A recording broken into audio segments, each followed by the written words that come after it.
3D photo frame তৈরির এটা part 4।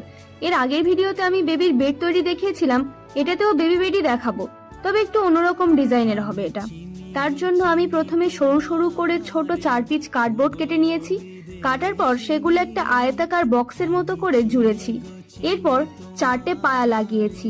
এরপর এই টুলের মতো দেখতে জিনিসটাকে রং করে বার্নিশ লাগিয়ে নিচ্ছি। বার্নিশ দেওয়ার পর এর উপরের দিকে সরু লেস বসিয়ে নেব।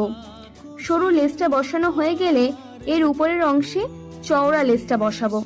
টুলটার চারপাশ ঘিরে এইভাবে আঠা লাগিয়ে লেসটা বসানোর পর এই টুলটা দেখতে কিছুটা এরকম লাগবে।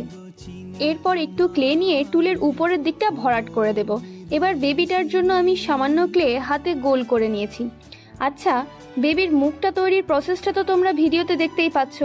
এরপর বেবির বালিশ আর চাদর তৈরির অংশটুকু রেকর্ড করা হয়নি, তার জন্য তোমরা আমাকে মাফ করো। আসলে আমি ভেবেছিলাম এটা ঠিকঠাক হবে না, তাই আর রেকর্ড করিনি, কিন্তু তারপর দেখলাম মোটামুটি ভালোই হয়েছে, তাই ভাবলাম তোমাদের সঙ্গে শেয়ার করি।